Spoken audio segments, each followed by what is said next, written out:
Hay gente que pasa la vida entera con miedo a la muerte, pensando que es lo peor que puede pasarle a alguien. Yo también pensaba así, hasta que descubrí que existe algo mucho peor que morir. Es morir por dentro y seguir respirando. Es tener tu alma hecha pedazos en 1000 fragmentos mientras tu cuerpo sigue intacto. Es descubrir que el hombre al que llamaste héroe, toda tu vida era, en realidad, el villano más cruel de tu historia. ¿Sabes qué es peor que la muerte? Es cuando tus mejores recuerdos de infancia se transforman en detonantes de trauma. Es cuando el regazo que te arrullaba esconde las manos que te violaron. Es cuando la sangre de tu sangre, aquel que debería dar la vida por ti, es justamente quien te quita la vida sin matarte. Y lo peor de todo es cuando esto sucede el día en que estás vestida de novia, rodeada de flores y sonrisas, creyendo que estás viviendo el momento más feliz de tu existencia, porque la muerte, al menos, tiene la decencia de ser definitiva. Pero lo que viví aquella noche de 1975 sigue matándome un poquito todos los días, incluso después de casi 50 años. Es una muerte que no tiene velorio, no tiene luto permitido, no tiene consuelo. Es una muerte que cargas en secreto mientras sonríes al mundo. Porque, ¿cómo explicas que fuiste asesinada por dentro por el hombre que todos admiraban el día en que todos celebraban tu felicidad? Buenos días a quienes me están viendo. Mi nombre es Esperanza Guadalupe Hernández, pero aquí en el interior de Oaxaca todos me conocen como Doña Esperancita. Tengo 68 años bien vividos, algunas arrugas que cuentan historias y un corazón que ha pasado por muchas cosas. Antes de comenzar mi historia, cuéntenme en los comentarios cuántos hijos y nietos tienen. Me encanta leer los comentarios de las abuelitas, qué familias tan lindas, que lucharon y criaron a sus hijos con garra y mucho amor. Vamos a llenar este video de historias de madres y abuelas, porque eso también es fuerza e inspiración. Y miren, si esta historia toca su corazón, dejen ese like lleno de cariño, suscríbanse al canal para formar parte de esta comunidad tan especial y activen la campanita para no perderse ningún video. Cada like, cada suscripción es un abrazo que recibo de ustedes, y es lo que me da fuerza para seguir contando lo que mucha gente prefiere esconder. Nací aquí mismo en San Cristóbal de las Casas, en una casita sencilla en la calle de las Flores, en una época en que las calles aún eran de tierra y todos se conocían. Mi familia no era rica, pero tampoco pasábamos necesidades. Mi padre, don Hermenegildo, trabajaba en la minería y mi madre, doña Soledad, cuidaba de la casa y de nosotros, 5 hijos. Pero quien mandaba realmente en la familia, a quien todos respetaban y admiraban, era mi abuelo paterno, don Tiburcio Hernández. Ah, mi abuelo. Si me hubieran preguntado entonces quién era mi héroe, hubiera respondido sin dudar, don Tiburcio. No era militar de verdad. Ganó el título de don porque era hacendado próspero, dueño de tierras, ganado, con influencia política.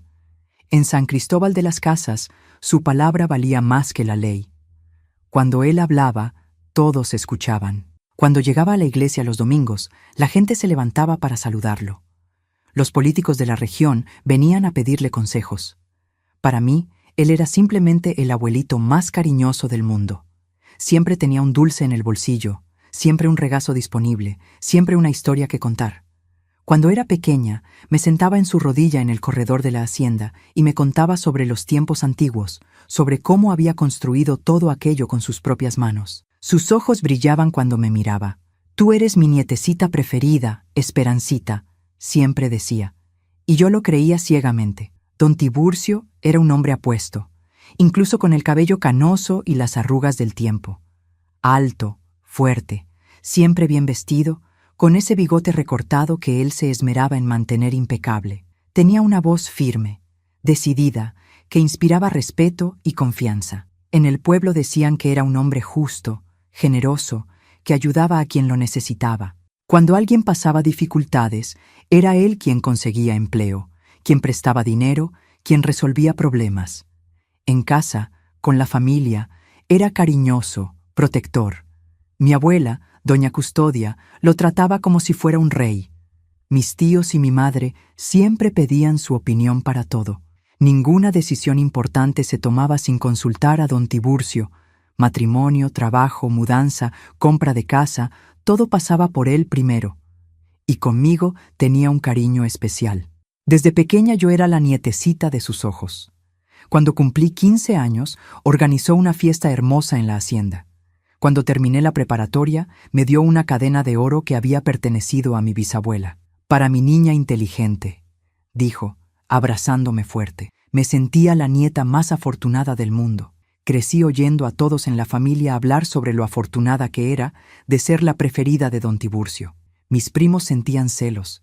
Mis hermanos se quejaban de que él me daba más atención. «Es porque Esperancita es la más estudiosa», mi madre siempre defendía.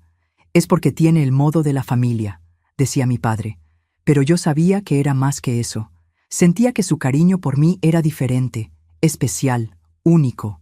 Don Tiburcio siempre me animó a estudiar. En una época en que pocas niñas del interior continuaban los estudios después de la primaria, él insistía en que yo fuera a la escuela en la ciudad.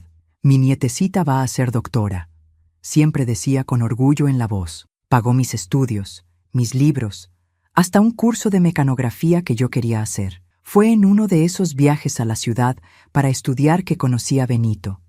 Benito Juárez López, un muchacho trabajador, honesto, hijo de una familia sencilla pero buena. Trabajaba en la notaría del pueblo, tenía facilidad para los números, soñaba con tener un pequeño comercio algún día. No era el partido más rico que podría haber encontrado, pero era un hombre bueno, de carácter. Cuando le conté a mi abuelo que estaba de novia, quiso conocer al muchacho. Llamó a Benito para una conversación en la hacienda, de esas conversaciones serias que todo padre de familia tiene con el pretendiente de su hija. Benito estaba nervioso, pobrecito, pero lo hizo bien. Respondió todas las preguntas con sinceridad, habló de sus planes, del respeto que tenía por mí. «Es un buen muchacho», me dijo el abuelo después. «Trabajador, respetuoso, tiene mi bendición». Yo estaba en las nubes. La aprobación de mi abuelo era todo lo que necesitaba para estar segura de que Benito era realmente el hombre de mi vida. El noviazgo duró 2 años.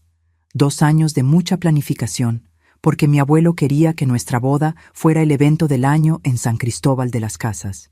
«Mi nietecita preferida merece una fiesta a la altura», siempre decía, y realmente no escatimó esfuerzos. Contrató a la mejor banda de la región, encargó dulces a las mejores reposteras, mandó a hacer mi vestido con una costurera famosa de la capital. La hacienda quedó preciosa para la boda. Mi abuelo mandó construir un tablado especial para la ceremonia, decorar todo con flores, iluminar el patio con farolillos de colores. Había comida para 300 personas, bebida de la mejor calidad, música hasta el amanecer. La mañana de mi boda, me desperté temprano en la hacienda, donde me había quedado los últimos días para organizarlo todo. Mi abuela, Custodia, me ayudó a arreglarme. Mi madre, Soledad, lloraba de emoción. Mis tías, todas hablaban al mismo tiempo sobre lo bonita que estaba. El vestido era un sueño blanco, con encajes delicados, cola larga, velo que había sido de mi bisabuela. Me miré en el espejo y apenas creí que era yo. Parecía una princesa salida de un cuento de hadas. «Estás preciosa, hija mía», dijo mi padre Hermenegildo cuando vino a buscarme. «Don Tiburcio está emocionado allá afuera. Apenas puede contener las lágrimas». La ceremonia fue perfecta. El sacerdote, que era amigo de la familia desde hacía décadas, hizo una ceremonia bonita. Habló sobre amor, familia, compromiso. Benito estaba guapo con su traje nuevo, nervioso, pero feliz. Cuando intercambiamos anillos, sentí que estaba viviendo el día más importante de mi vida. Después de la ceremonia, vino la fiesta. La banda tocó, la gente bailó, comió, bebió. Era alegría pura. Mi abuelo estaba radiante, saludando a los invitados, recibiendo las felicitaciones, diciendo a todo el mundo lo orgulloso que estaba de su nietecita. Y entonces llegó la hora de su discurso.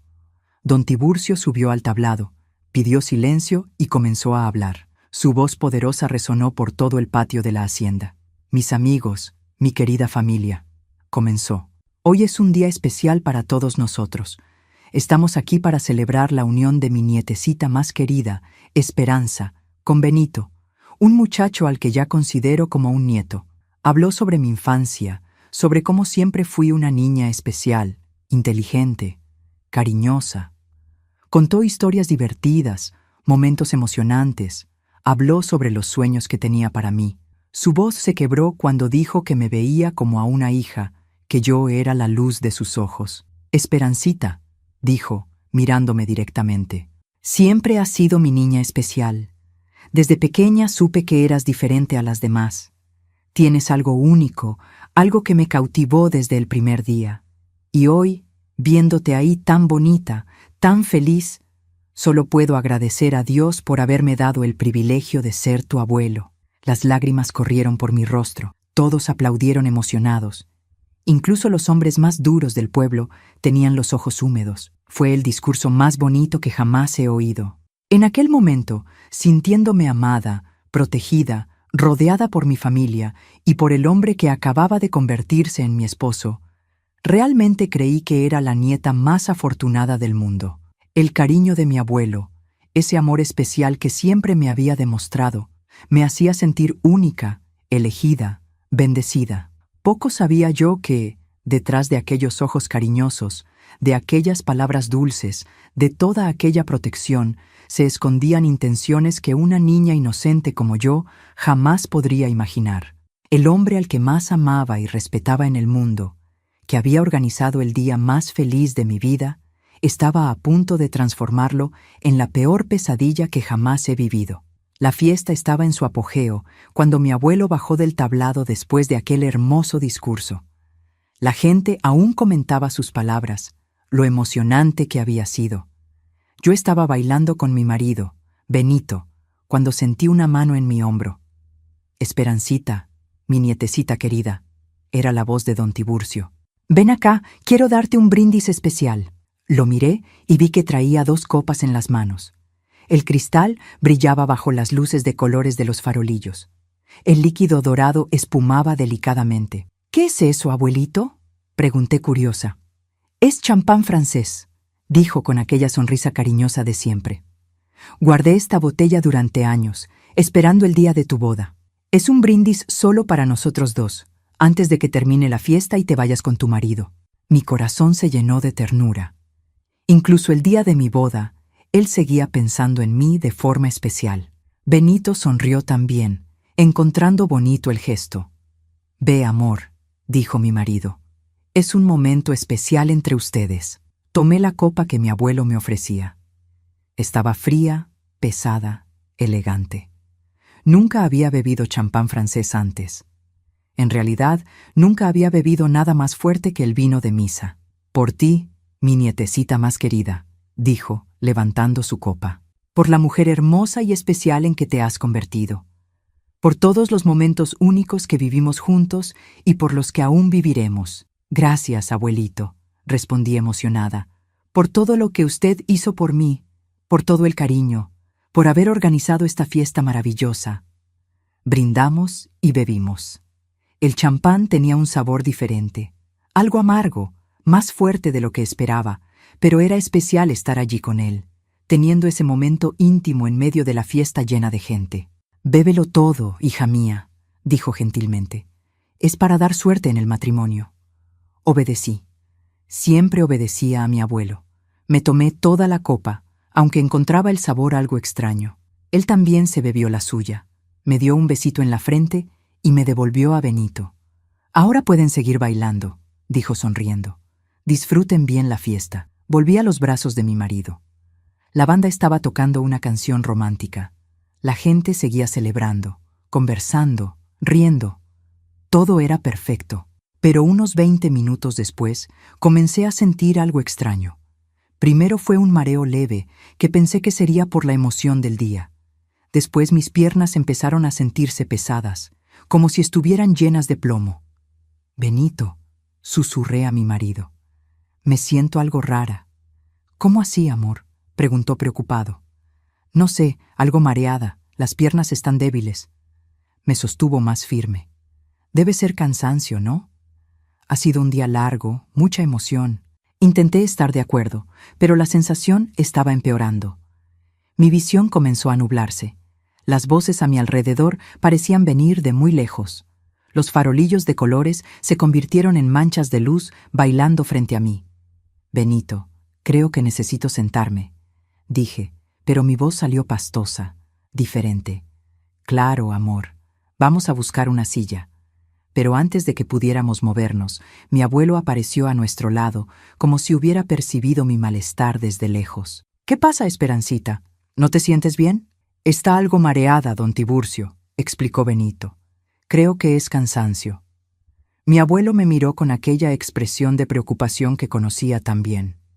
La misma mirada que tenía cuando yo era pequeña y me enfermaba, cuando me lastimaba jugando, cuando necesitaba cuidados. «Mi pobre nietecita», dijo tocando mi frente.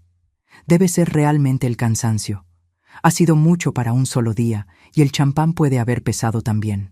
Ella no está acostumbrada a la bebida». Mi madre Soledad se acercó, también preocupada. «¿Qué pasa, hija mía?» «Está algo débil», explicó don Tiburcio. «Creo que es mejor que se acueste un ratito a recuperarse. No puede quedarse así el día de su boda». «¿Dónde puede descansar?», preguntó Benito. Fue cuando mi abuelo tuvo la idea que en aquel momento pareció perfecta, llena de cuidado y cariño. «Deja que lleve a mi nietecita a uno de los cuartos del fondo de la casa», dijo. «Es más silencioso allí, lejos del ruido de la fiesta. Descansa unos minutitos y vuelve renovada». Mi madre estuvo de acuerdo enseguida. «Sí, papá, allí también está más fresco». Benito dudó un segundo, pero después también estuvo de acuerdo. «¿Está seguro de que no es molestia, don Tiburcio? ¿Molestia cuidar de mi nietecita querida?» «Nunca», respondió mi abuelo, ya sosteniéndome. «Es lo mínimo que puedo hacer por ella».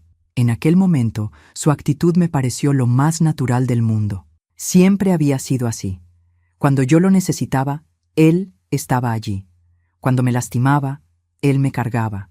Cuando me enfermaba, él me llevaba al cuarto y se quedaba conmigo hasta que mejoraba. «Gracias por el cuidado, don Tiburcio», dijo Benito. «¿Cuánto tiempo cree que necesitará?» «Ah, unos 30 minutitos debe ser suficiente», respondió mi abuelo. «Lo importante es que se recupere bien». Entonces me ayudó, casi cargándome, porque mis piernas realmente no estaban obedeciendo bien. Caminamos por la fiesta, pasando entre los invitados que seguían celebrando. Algunos preguntaron si todo estaba bien, y mi abuelo explicaba rápidamente que yo solo necesitaba descansar un poco. El camino hasta la casa pareció eterno. Cada paso era un esfuerzo inmenso. Mi cabeza estaba pesada, mis pensamientos confusos. Era como si estuviera en un mal sueño, donde todo sucede a cámara lenta. «Calma, mi nietecita», decía mi abuelo suavemente mientras me sostenía. «Ya estamos llegando. Te vas a acostar un poquito y te sentirás mejor». Entramos en la casa grande de la hacienda. Los cuartos del fondo quedaban lejos de la sala principal, en un pasillo largo. Era la parte más silenciosa de la casa, donde realmente no llegaba el ruido de la fiesta. Me llevó hasta un cuarto que yo conocía bien. Era donde siempre me quedaba cuando pasaba temporadas en la hacienda de pequeña. Tenía una cama grande, cómoda, con sábanas perfumadas que mi abuela siempre mantenía arregladas. «Aquí, hija mía», dijo, ayudándome a sentarme en el borde de la cama. «Acuéstate un poquito y descansa». Intenté acostarme, pero todo daba vueltas. Era como si el mundo entero estuviera en una noria loca. Mi cuerpo no obedecía mis órdenes. Cuando intenté hablar, las palabras salían mezcladas. «Abuelito, no estoy pudiendo». «Shh, no necesitas hablar», dijo gentilmente. «Es solo el cansancio. Relájate, ya pasará». Me ayudó a acostarme bien en la cama, arregló la almohada bajo mi cabeza, tiró de una manta ligera para cubrirme, gestos cariñosos de abuelo cuidadoso que había visto 1000 veces antes. Pero entonces oí un ruido que me hizo forzar los ojos para mantenerme despierta. Era el sonido de la llave girando en la cerradura de la puerta. «Abuelito», conseguí susurrar confusa. «¿Por qué estás cerrando con llave?» «Es para que nadie te moleste, mi nietecita», respondió con la misma voz dulce de siempre. «Así descansas en paz». En aquel momento, mi mente aún inocente no entendió el peligro. Incluso con aquella sensación extraña en el cuerpo, incluso con la puerta cerrada con llave, yo aún confiaba completamente en él. Era mi abuelo, el hombre que me amaba, que me protegía, que acababa de organizar la boda de mis sueños. Lo último que recuerdo claramente fue él acercándose a la cama nuevamente. Mis ojos estaban demasiado pesados, mi cuerpo completamente sin fuerzas. Era como si estuviera hundiéndome en una niebla espesa, donde los sonidos quedaban distantes y las imágenes borrosas. «Descansa, mi nietecita especial», oí su voz como un eco distante. «Descansa, que el abuelito va a cuidar de ti». Y entonces todo se volvió oscuro, pero no la oscuridad del sueño normal. Era una oscuridad pesada, forzada, donde mi mente luchaba por mantenerse despierta, pero mi cuerpo simplemente no conseguía responder. Era como estar atrapada dentro del propio cuerpo, consciente, pero completamente indefensa. Fue en ese horrible estado que me di cuenta de que el champán no era solo champán, que el cuidado especial de mi abuelo no era solo cuidado, que aquel cuarto aislado con la puerta cerrada con llave no era solo un lugar para descansar, pero ya era demasiado tarde para gritar, demasiado tarde para huir, demasiado tarde para pedir ayuda. Estaba completamente a merced del hombre en quien más confiaba en el mundo el día que debería haber sido el más feliz de mi vida. La oscuridad pesada comenzó a aclararse despacio, como cuando estás saliendo de una anestesia. Primero volvieron los sonidos, pero parecían venir de debajo del agua. Después la sensación de mi propio cuerpo en la cama, pero era como si yo fuera solo una observadora, sin conseguir moverme. Mis ojos se abrieron, pero todo estaba borroso. El cuarto estaba en penumbra, con solo un haz de luz entrando por la ventana entreabierta. Intenté mover los brazos, pero no obedecieron. Era desesperante. Mi mente estaba funcionando, entendía dónde estaba, pero mi cuerpo seguía muerto. Y entonces me di cuenta de que no estaba sola en el cuarto. La figura de mi abuelo estaba allí cerca de la cama, pero era diferente del hombre cariñoso que yo conocía. Sus movimientos eran furtivos, sus manos temblaban ligeramente. Cuando nuestros ojos se encontraron, vi algo en los suyos que nunca había visto antes. Un brillo extraño, hambriento, que me hizo sentir un miedo que ni sabía que existía. Despertó mi nietecita linda. Su voz era diferente, más baja, más ronca. «Qué bueno, te estaba esperando». Intenté hablar, intenté preguntar qué estaba pasando, pero mi lengua estaba demasiado pesada. Solo conseguía emitir unos sonidos confusos, como si estuviera gimiendo. «Shh, no necesitas hablar», susurró, acercándose más a la cama. «El abuelito sabe lo que necesitas». Fue cuando sentí sus manos tocando mi rostro. El toque que antes me traía seguridad ahora me erizaba de pavor. Sus manos estaban diferentes, más demoradas, más invasivas. Intenté mover la cabeza para alejarme, pero conseguí apenas un movimiento mínimo. Era como estar atrapada en una armadura invisible, consciente de todo, pero incapaz de reaccionar. «Siempre estuve enamorado de ti, Esperancita», susurró en mi oído. «Desde pequeñita, eres tan especial, tan diferente a las otras niñas de la familia». Sus palabras me helaron por dentro. Aquellas frases que siempre creí cariñosas de abuelo orgulloso de su nieta ganaron un significado completamente nuevo y asqueroso. «Todos estos años esperé», continuó, sus manos ahora tocando mis brazos. «Esperé que crecieras, te volvieras mujer, y hoy en tu boda estás tan linda». Intenté gritar, pero solo salió un susurro ronco. Todo mi cuerpo entró en pánico, pero no conseguía moverse. Era la peor pesadilla que podría imaginar. Estar completamente vulnerable en manos de quien más confiaba. Comenzó a tocar mi vestido de novia. Sus manos, que tantas veces me habían abrazado con cariño de abuelo, ahora violaban mi cuerpo con una lujuria repugnante. «No imaginas cuántas veces soñé con este momento», murmuró. «Cuántas veces te miré creciendo e imaginé». Lágrimas comenzaron a correr de mis ojos. Era la única reacción que mi cuerpo conseguía tener. Llorar silenciosamente, mientras el hombre que más amaba en el mundo me destrozaba por dentro. Intenté concentrarme en la fiesta allá afuera. Podía oír la música distante, las risas, las voces de las personas que estaban celebrando mi boda.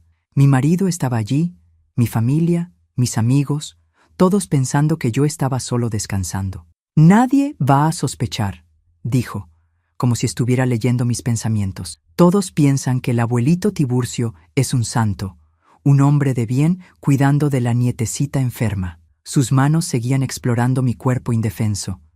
Cada toque era una traición, una ruptura de confianza que dolía más que cualquier dolor físico que jamás hubiera sentido. Tú siempre fuiste mi preferida. ¿Sabes por qué? Susurró. Porque eres igual a tu bisabuela, Mercedes. Ella también fue mía hace mucho tiempo. La revelación me impactó aún más. Mi bisabuela, la mujer santa que todos en la familia reverenciaban, él le había hecho esto a ella también. Ah, como Mercedes, continuó, perdido en sus propias memorias perversas. Y ahora te tengo a ti. La misma belleza, el mismo modo dulce. Quería vomitar, quería morir, quería que la tierra me tragara. ¿Cómo había sido tan ciega? ¿Cómo nunca percibí que detrás de todo aquel cariño se escondían intenciones tan sucias? Sus manos se volvieron más osadas, más invasivas. Mi vestido de novia, aquel símbolo de pureza y alegría, estaba siendo profanado por el hombre que debería protegerme de todo mal. «Te va a gustar, mi nietecita», susurraba. «El abuelito sabe cómo complacer a una mujer». Intenté concentrarme en otras cosas, en mi infancia feliz, en los juegos en el patio, en los domingos en la iglesia, cualquier cosa para huir mentalmente de aquel horror.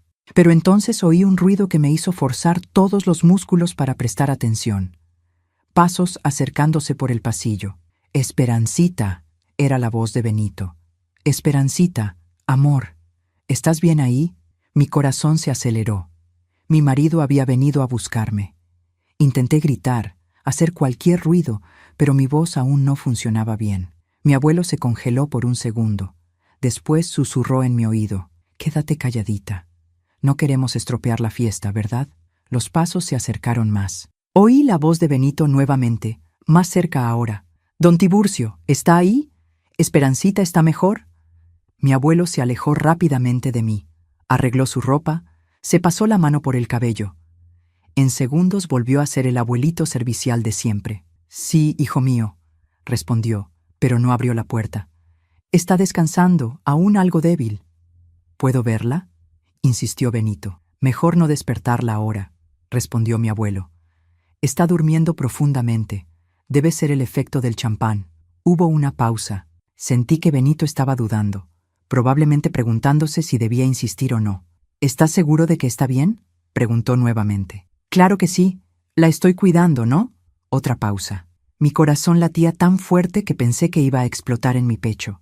Era mi oportunidad, tal vez la única. Con toda la fuerza que conseguí reunir, intenté hacer algún ruido, un gemido, un movimiento, cualquier cosa que llamara la atención. Y lo conseguí.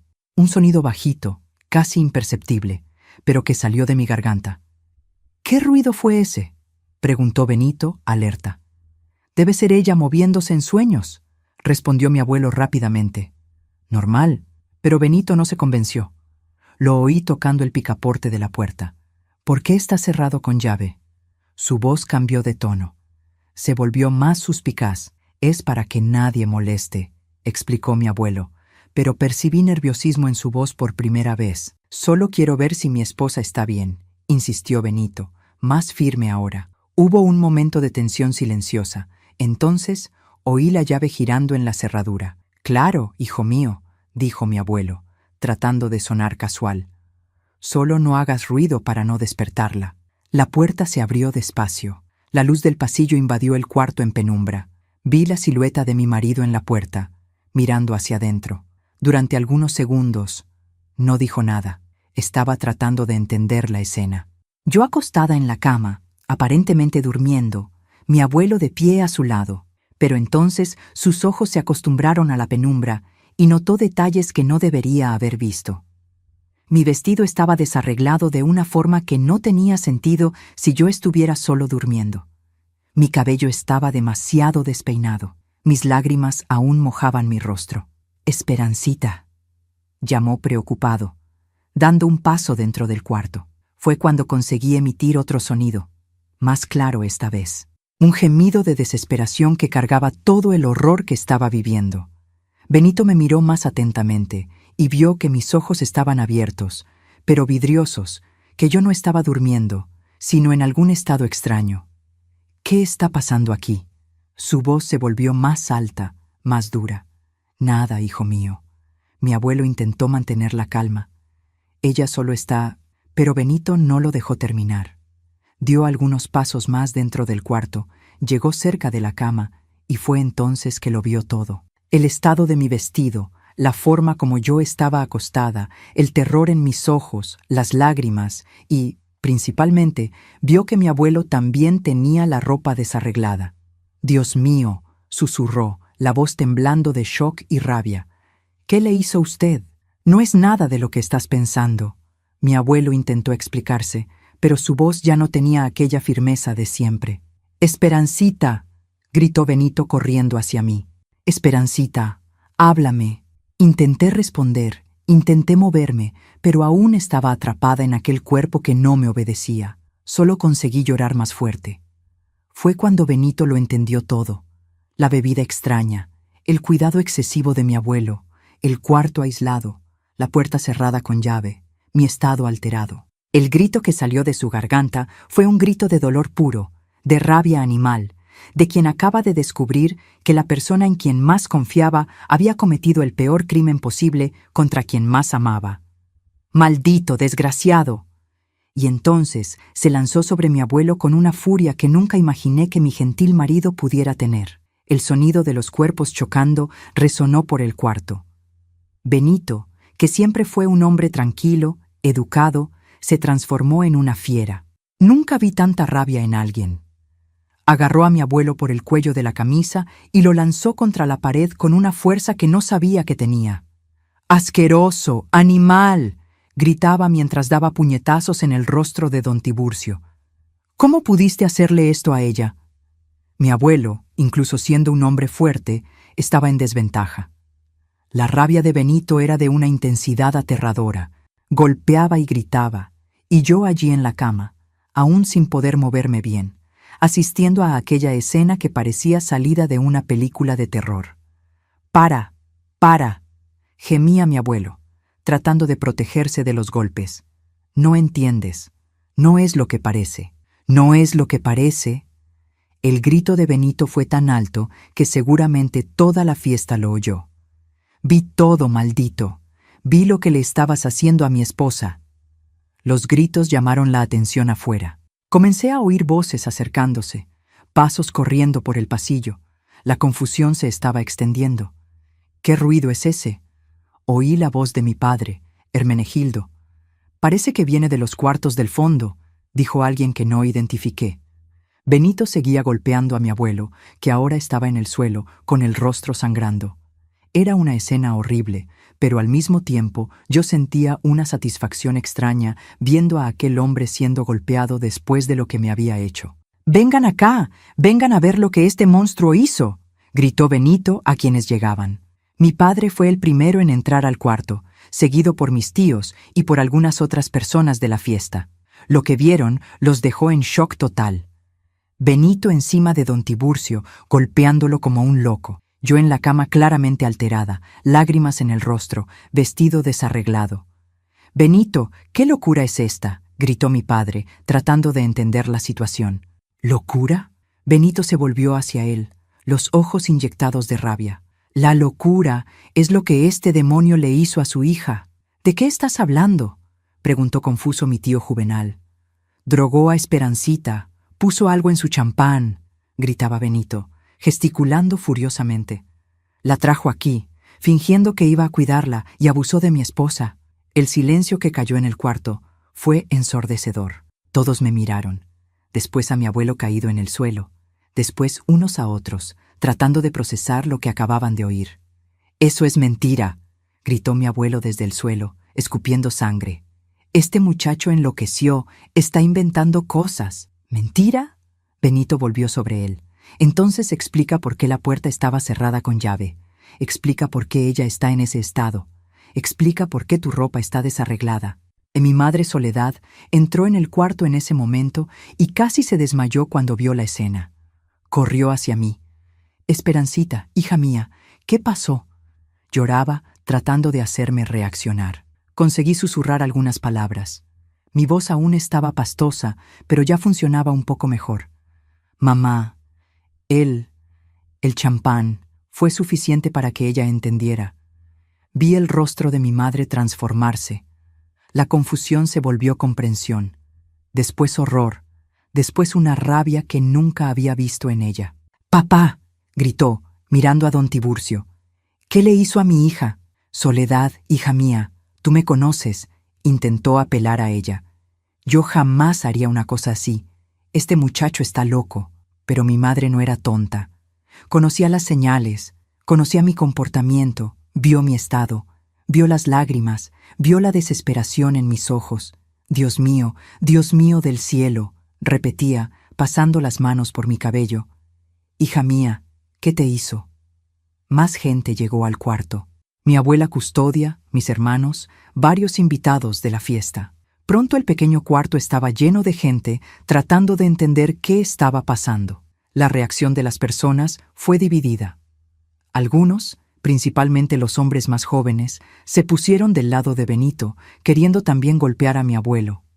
Otros, principalmente los más viejos, que conocían a don Tiburcio desde hacía décadas, no podían creerlo.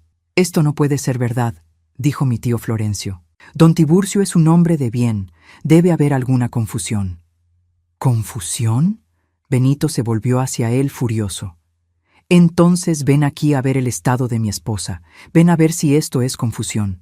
Mi abuela custodia se acercó a mí con cuidado. Tenía una mirada extraña en el rostro, como si estuviera reconociendo algo que ya había visto antes. «Esperancita», susurró. «Cuéntale a la abuelita qué pasó». Con mucho esfuerzo, conseguí formar algunas frases. Conté sobre el champán extraño, sobre cómo me sentí mal, sobre los toques de mi abuelo, sobre lo que había susurrado en mi oído.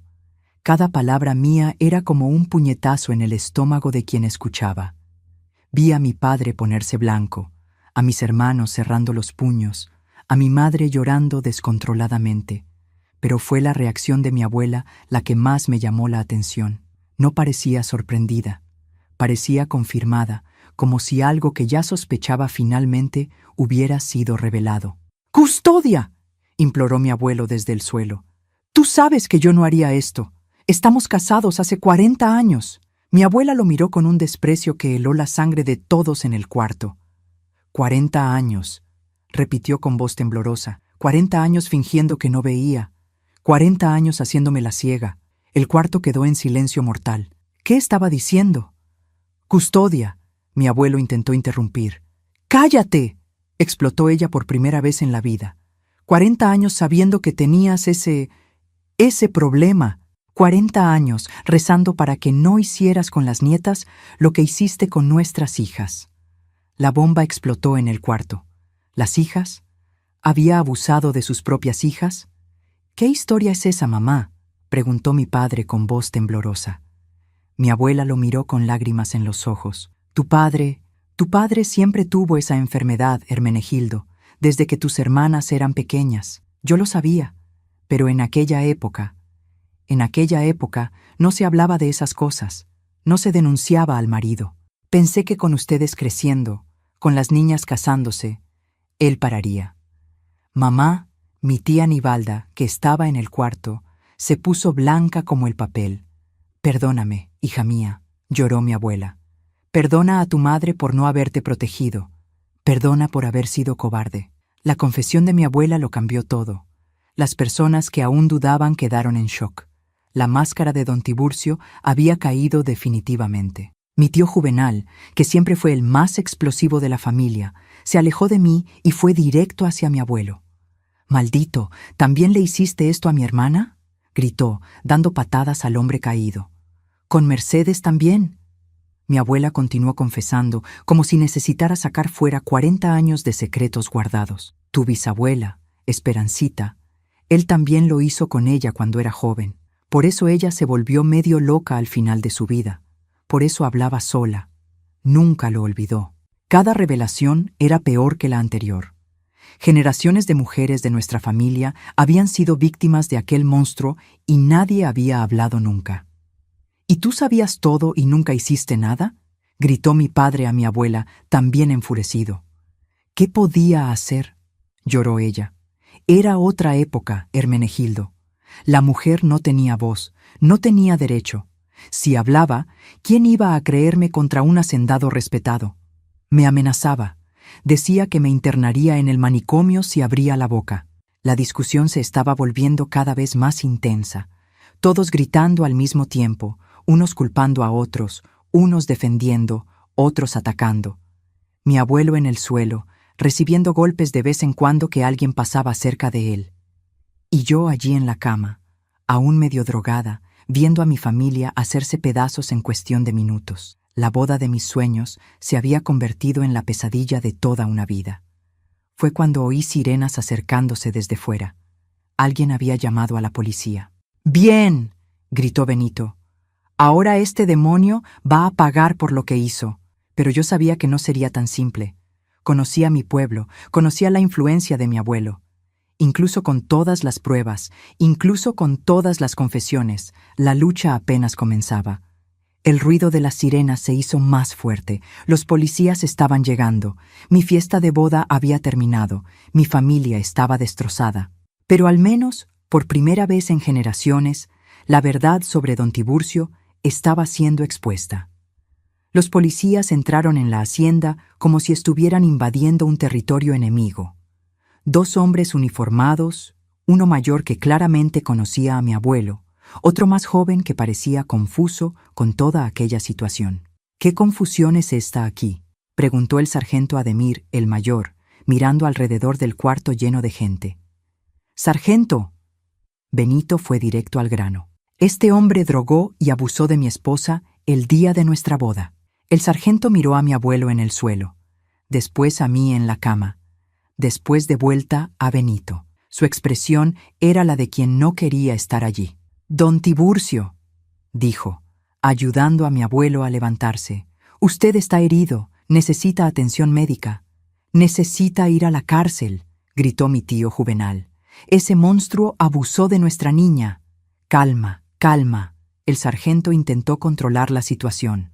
«Vamos con orden aquí». «¿Qué pasó exactamente?». Fue cuando percibí algo que me dejó aún más desesperada. El sargento Ademir estaba tratando a mi abuelo con respeto, con cuidado, como si él fuera la víctima. El policía más joven me miraba con compasión, pero el mayor, que era quien mandaba, claramente no quería creer lo que estaba oyendo. «Sargento», mi madre se acercó a él. «Mi hija fue drogada. Mire su estado. Necesita ir al hospital a hacerse exámenes». «Claro, doña Soledad», respondió, pero sin mucha urgencia. «Vamos a ocuparnos de eso, pero primero necesito entender bien qué pasó». Mi abuelo, incluso con el rostro hinchado por los golpes que recibió, intentó recuperar su postura autoritaria de siempre. «Sargento Ademir», dijo, limpiándose la sangre de la boca. «Este yerno mío enloqueció. Yo estaba cuidando de la niña que se sintió mal y él me atacó sin motivo». «¿Sin motivo?». Benito explotó nuevamente. «Te vi encima de ella. Lo vi con mis propios ojos». «¿Viste lo que quisiste ver?», replicó mi abuelo, recuperando aquella labia de siempre. «Yo solo estaba verificando si tenía fiebre, si estaba respirando bien». «¿Y por qué la puerta estaba cerrada con llave entonces?», preguntó furiosa mi madre. «Para que descansara en paz», respondió con descaro, sin ser molestada por borrachos de la fiesta. Yo veía la situación escapándose de nuestras manos. Mi abuelo era inteligente, manipulador, y conocía a aquellos policías desde hacía años. Habían trabajado juntos, bebido juntos. Probablemente ya les había hecho favores. Con mucho esfuerzo, conseguí sentarme en la cama. Mi voz aún era débil, pero necesitaba hablar. «Sargento», llamé su atención. Él puso algo en mi bebida. El champán tenía un sabor extraño. El sargento se acercó a mí, pero su expresión era más de duda que de preocupación. «Muchacha, bebiste mucho en la fiesta. A veces el alcohol puede causar confusión mental». «No estaba borracha», grité, usando todas las fuerzas que tenía. «Él me drogó». «Esperancita siempre fue una niña fantasiosa», dijo calmamente mi abuelo. «Desde pequeña inventa historias, exagera situaciones. Debe ser trauma de la boda, nerviosismo». Era increíble cómo conseguía dar vuelta a la situación a su favor. 40 años de reputación impecable pesaban más que todas las evidencias. Pero entonces mi abuela Custodia dio un paso adelante. «Sargento Ademir», dijo con voz firme, «necesito hablar con usted en privado». «Custodia, no es necesario», intentó interrumpir mi abuelo por primera vez, mostrando nerviosismo real. «Sí es necesario», gritó ella. 68 años de edad y hoy es el primer día que voy a decir la verdad sobre mi marido. El sargento, curioso, la llamó a un rincón del cuarto. Mi abuela comenzó a contarle todo sobre las hijas, sobre mi bisabuela Mercedes, sobre décadas de abuso silencioso. Vi la expresión del sargento cambiar gradualmente. Conocía a mi abuela desde hacía años. También sabía que ella nunca mentiría sobre algo tan serio. «Custodia», susurró. «¿Por qué nunca dijo nada antes?» «Porque era otra época», respondió llorando. «Porque no tenía a dónde ir. Porque me amenazaba. Decía que me internaría en el manicomio si abría la boca. Pero hoy, viendo lo que le hizo a mi nieta el día de su boda, no puedo seguir callada». El policía más joven que estaba oyéndolo todo se acercó al sargento. «Jefe, creo que es mejor llevar a todos a la comisaría para hacer un informe detallado». «No hay necesidad de eso», intervino rápidamente mi abuelo. «Fue un malentendido, una confusión del momento». «¿Confusión? Nada de eso», explotó mi padre. «Mi hija va a hacerse un examen médico legal ahora mismo». Fue ahí que percibí que mi abuelo se puso realmente nervioso. Un examen médico legal mostraría la droga en mi sangre, mostraría evidencias del abuso, era prueba irrefutable. Hermenegildo intentó apelar a mi padre. «Eres mi hijo, me conoces desde que naciste. ¿Vas a creer en toda esta locura?» Mi padre lo miró con una mezcla de dolor y decepción que partía el corazón. «Papá», dijo con voz temblorosa, «si es verdad lo que están diciendo, usted no es mi padre, es un monstruo». En ese momento, llegaron más personas a la hacienda. El médico del pueblo que alguien había llamado y el fiscal público que vivía cerca y oyó la confusión. El doctor Baldomiro, el médico, vino directamente hacia mí. «Esperancita, ¿cómo te sientes?». Le conté sobre los síntomas. El mareo súbito, la debilidad, la pérdida de coordinación, la conciencia preservada, pero el cuerpo paralizado. «Necesito hacerte unos exámenes», dijo. «En serio, esto parece intoxicación por alguna sustancia». El fiscal, doctor Aristides, era un hombre más joven, recién llegado al pueblo, que no tenía los lazos políticos de los policías más viejos. «¿Cuál es la situación aquí?», preguntó, mirando alrededor. Benito fue quien explicó todo, desde el champán extraño hasta el momento en que encontró a mi abuelo abusando de mí. El fiscal escuchaba todo con atención, tomando notas. «Doctor», mi madre se dirigió a él, «mi hija necesita ir al hospital a hacerse exámenes y este hombre necesita ser arrestado». «Vamos a seguir todos los procedimientos legales», respondió el doctor Aristides. «Primero, usted será examinada en el hospital. Después tomaremos todas las declaraciones en la comisaría». Mi abuelo intentó una última jugada. «Doctor Aristides, usted me conoce. Soy un hombre respetado en este pueblo desde hace décadas. Esta historia no tiene sentido. ¿Por qué haría yo una cosa así?». El fiscal lo miró fríamente. «Es exactamente eso lo que vamos a descubrir, don Tiburcio».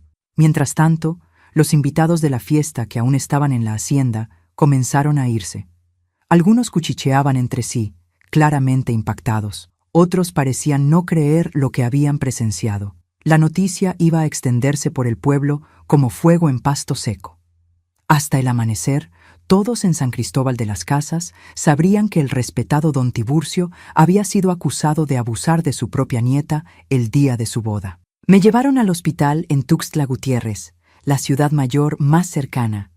Benito fue conmigo, sosteniendo mi mano durante todo el viaje. No habló mucho, pero yo sentía la rabia aún hirviendo dentro de él. En el hospital me hicieron todos los exámenes posibles. Recolectaron sangre, hicieron examen ginecológico, fotografiaron los hematomas que habían comenzado a aparecer en mi cuerpo. Cada procedimiento era una humillación más, pero yo sabía que era necesario. La enfermera que me atendía era una mujer mayor, de mirada gentil. «Hija mía», dijo mientras recolectaba una muestra de sangre. Eres muy valiente al denunciar. Muchas mujeres no tienen ese valor. No fui valiente, respondí. Solo tuve suerte de que mi marido me encontrara a tiempo. Aún así, insistió, ahora puedes ayudar a otras mujeres que pasaron por lo mismo. Los resultados de los exámenes salieron algunas horas después. Confirmaron la presencia de cloroformo en mi sangre, una sustancia que no podía haber llegado allí naturalmente. El examen ginecológico confirmó el abuso. Eran pruebas irrefutables. Incluso con toda la influencia de mi abuelo, no había forma de negar aquellos resultados. Volvimos a San Cristóbal de las Casas ya al día siguiente. El pueblo estaba conmocionado. Grupos de personas conversando en las esquinas, todos hablando sobre el escándalo de la hacienda de don Tiburcio. En la comisaría, presté mi declaración formal. Conté todo en los mínimos detalles, desde el champán extraño hasta el momento en que Benito llegó al cuarto. Mi abuela también prestó declaración. Contó sobre décadas de abuso silencioso, sobre las hijas que habían sufrido, sobre mi bisabuela. Fue la primera vez en su vida que habló abiertamente sobre aquellos horrores. Mi abuelo, incluso con todas las pruebas contra él, seguía negándolo todo. Decía que era una conspiración para destruir su reputación, que Benito y yo lo habíamos preparado todo para heredar sus tierras, pero los exámenes médicos no mentían. Y la declaración de mi abuela, una mujer respetada por todo el pueblo, tenía un peso enorme. El fiscal, doctor Aristides, pidió la prisión preventiva de mi abuelo. El juez, incluso siendo amigo de la familia desde hacía años, no tuvo elección sino aceptar ante tantas evidencias. Ver a don Tiburcio siendo llevado esposado de la comisaría fue una de las escenas más surrealistas de mi vida. El hombre que admiraba desde pequeña, que todo el pueblo respetaba, que tenía poder e influencia, estaba siendo tratado como un criminal común. Y eso era lo que era, un criminal que se había escondido tras una máscara de respetabilidad durante décadas. La familia se dividió exactamente como Benito había previsto aquella terrible noche. De un lado quedaron mi madre, mi padre, mis hermanos, algunos tíos y primos que creyeron la verdad. Del otro quedaron aquellos que no conseguían aceptar que el patriarca de la familia era un monstruo. Mi abuela Custodia, por primera vez en 40 años de matrimonio, tomó una decisión propia. Pidió separación judicial. A los 68 años de edad, decidió recomenzar su vida lejos del hombre que la había hecho cómplice silenciosa de tantos abusos. El juicio tardó meses en ocurrir. Durante ese tiempo aparecieron más víctimas. Mujeres del pueblo que habían sido abusadas por él cuando eran jóvenes, pero nunca habían tenido el valor de hablar. La influencia política de mi abuelo intentó interferir en el proceso varias veces.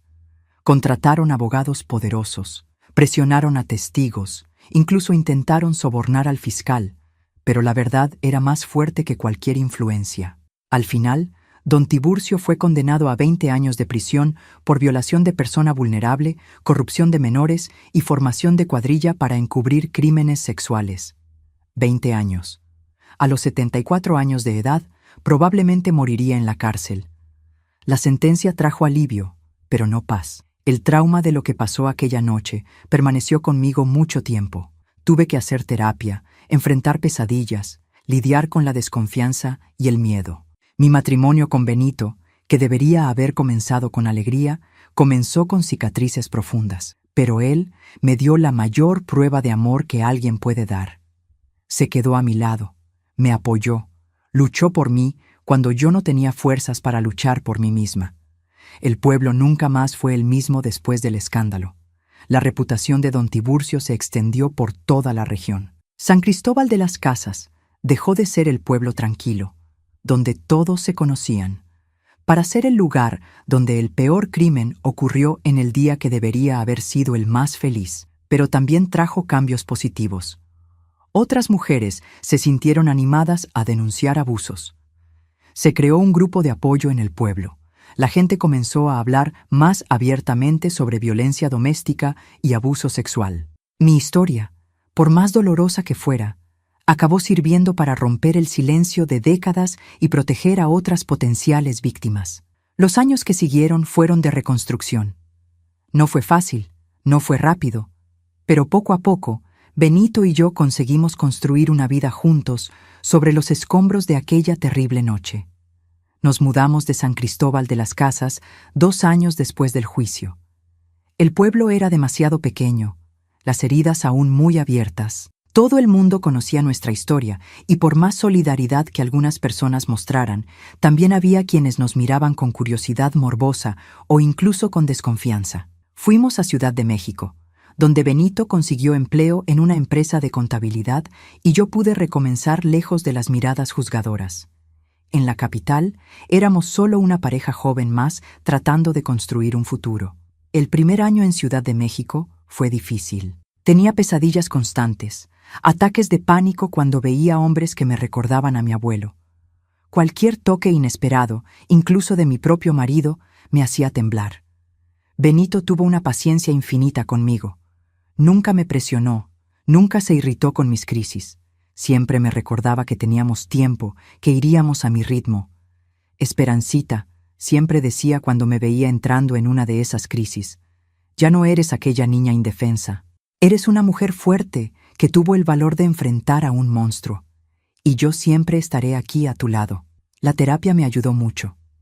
Doctor Marcos, el psicólogo que comencé a frecuentar en Ciudad de México, me enseñó técnicas para lidiar con los traumas, para separar el pasado del presente. Fueron 2 años de sesiones semanales hasta que conseguí dormir una noche entera sin despertar sudando. En 1978, 3 años después de aquella boda fatídica, nació nuestro primer hijo, Juan Benito. Sostener a ese bebito en mis brazos fue una sensación indescriptible. Por primera vez desde la noche del abuso, sentí que había algo puro, algo bueno, algo que valía la pena en la vida. Benito lloró cuando vio a su hijo por primera vez. «Mira», susurró, «nuestra familia está creciendo. Algo bueno nació de nuestro dolor». Juan fue un bebé tranquilo, sonriente, que trajo alegría a nuestra casa. Cuidarlo me dio propósito. Me hizo enfocarme en el futuro en vez de quedar prisionera del pasado. 2 años después vino María Guadalupe, una niña lista y parlanchina que completó nuestra familia.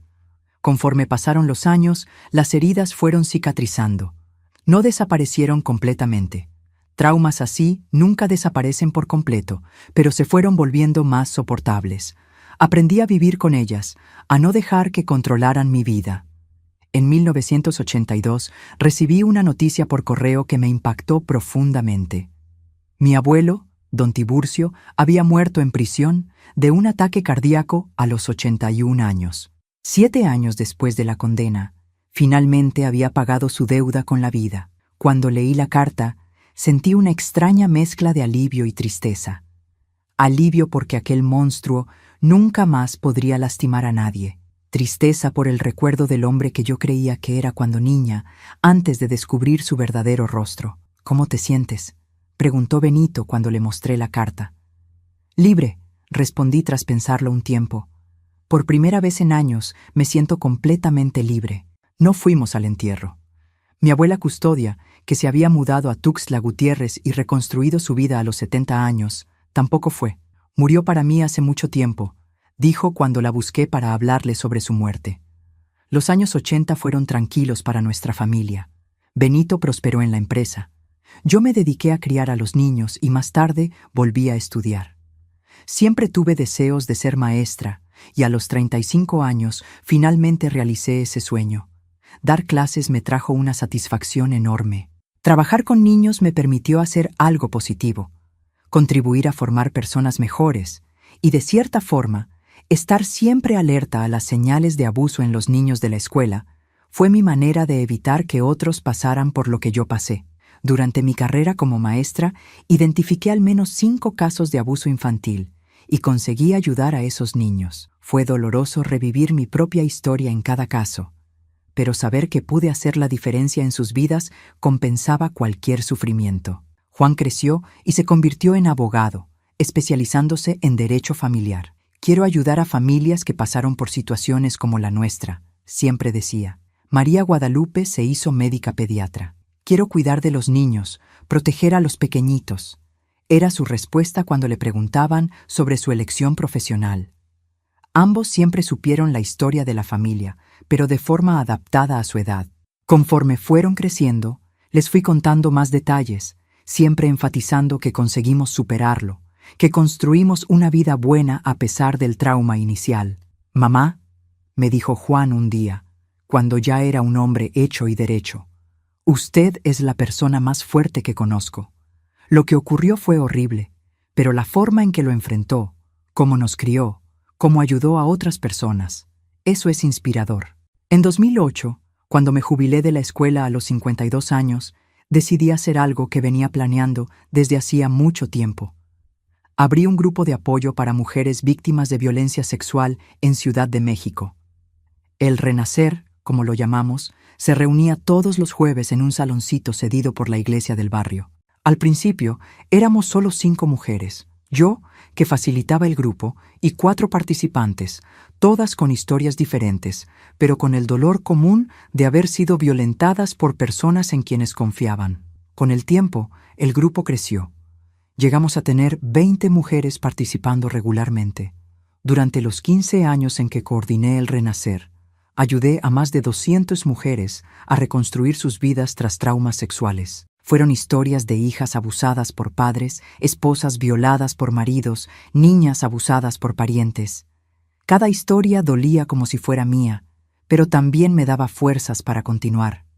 «Doña Esperancita», me dijo una de las participantes cierta vez, «usted salvó mi vida. Si no fuera por este grupo, no habría aguantado». Comentarios como ese me hacían sentir que mi dolor había servido para algo mayor, que mi trauma se había transformado en herramienta para ayudar a otras personas. Benito me apoyó en todo. Cuando llegaba a casa, emocionalmente exhausta después de los grupos, él siempre estaba allí con un té caliente y un abrazo acogedor. «Estás haciendo un trabajo hermoso, amor», siempre decía, transformando dolor en sanación. En 2010, a los 67 años, decidí dejar de coordinar el grupo. Estaba cansada y sentía que ya había dado mi contribución. Pasé la coordinación a una psicóloga más joven que había participado en el grupo como voluntaria durante años. Fue entonces cuando comencé a pensar más seriamente en contar mi historia públicamente. Durante décadas había ayudado a mujeres individualmente o en grupos pequeños. Pero, ¿y si pudiera llegar a más gente? ¿Y si mi historia pudiera llegar a miles de personas a través de Internet? Mis nietos, hijos de Juan y María Guadalupe, siempre me animaron a hacerlo. «Abuelita», decía Julia, mi nieta mayor, «tu historia puede ayudar a mucha gente. Necesitas contarla al mundo». Tardé algunos años más en decidirme. Era difícil exponerme así, ante desconocidos, la parte más dolorosa de mi vida. Pero a los 68 años, finalmente me armé de valor. Comencé haciendo algunos videos sencillos, contando partes de mi historia. La respuesta fue inmediata y emocionante. Mujeres de todo México comenzaron a escribirme, contando sus propias experiencias, agradeciendo por haber dado voz a lo que ellas sentían. «Doña Esperancita», escribió una joven de Monterrey, «nunca pude contarle a nadie que mi tío abusó de mí cuando era niña. Escuchando tu historia, finalmente tuve valor para buscar ayuda. Mensajes como ese llegaban todos los días. Me di cuenta de que incluso décadas después de aquella horrible noche, aún podía hacer la diferencia en la vida de las personas». Benito, que ya tenía 75 años, me ayudaba con los videos. «Ahora que estamos viejitos, podemos usar nuestra experiencia para ayudar a los más jóvenes», decía sonriendo. Desafortunadamente, en 2020, mi Benito falleció. Diabetes que se complicó durante la pandemia. Fueron 45 años de matrimonio, 45 años de compañerismo, de amor, de superación juntos. Me dejó a los 74 años y me vi sola por primera vez en casi medio siglo. El dolor de la pérdida fue inmenso. Aquel hombre había sido mi pilar, mi puerto seguro, mi prueba de que aún existía bondad en el mundo después de toda la maldad que viví. Pero incluso en el dolor, recordé las palabras que siempre me decía. «Esperancita, eres más fuerte de lo que imaginas. Sobreviviste a lo peor. Puedes sobrevivir a cualquier cosa». Pensando en esas palabras, decidí continuar contando mi historia, ahora también en su nombre. Porque Benito fue parte fundamental de mi sanación, de mi reconstrucción. Era justo que también fuera recordado como el héroe que fue. Hoy, a los 68 años, vivo sola en una casita sencilla en Ciudad de México, rodeada por el cariño de mis hijos y nietos. Tengo una vidita tranquila, pero llena de propósito. Todos los días recibo mensajes de mujeres que se inspiraron en mi historia para denunciar abusos, para recomenzar la vida, para no rendirse. Y es por eso que estoy aquí hoy contándoles todo esto. Porque sé que en algún lugar de México hay una niña o una mujer pasando por lo que yo pasé, pensando que no hay salida, que nadie va a creerle, que la vida se acabó. Quiero que esa persona sepa, sí hay salida. Hay gente que va a creer. La vida no se acabó. Tú puedes reconstruir tu historia. No fue fácil, no fue rápido, pero fue posible. Y si fue posible para una niña del interior de Oaxaca, que fue abusada por su propio abuelo el día de su boda, es posible para cualquier persona. El miedo puede parecer más grande que tú, pero tú eres más fuerte de lo que imaginas. La vergüenza puede intentar callarte, pero tu voz es más poderosa que cualquier vergüenza. El dolor puede parecer eterno, pero puede transformarse en fuerza para ayudar a otros. Si llegaste hasta aquí, si escuchaste mi historia completa, quiero pedirte una cosa. Suscríbete al canal, deja ese like para que más personas encuentren este video, porque cada suscriptor, cada like es una persona más que puede encontrar esperanza en mi historia. Y si quieres formar parte de nuestra comunidad de apoyo, déjanos un comentario contando de dónde nos estás viendo. El canal Memorias de las Abuelas es un espacio donde todos los días compartimos historias reales de otras abuelitas que, como yo, transformaron dolor en fuerza, trauma en sanación. No estamos solas en esta lucha. Juntas somos más fuertes. Juntas podemos romper el silencio que protege a los abusadores. Juntas podemos construir un mundo donde ninguna niña necesite pasar por lo que yo pasé. Mi historia no terminó aquella terrible noche de 1975. En realidad, fue allí donde realmente comenzó, porque fue a partir de aquel dolor que descubrí mi verdadera fuerza. Y tú también puedes descubrir la tuya. Créeme, eres más fuerte de lo que imaginas.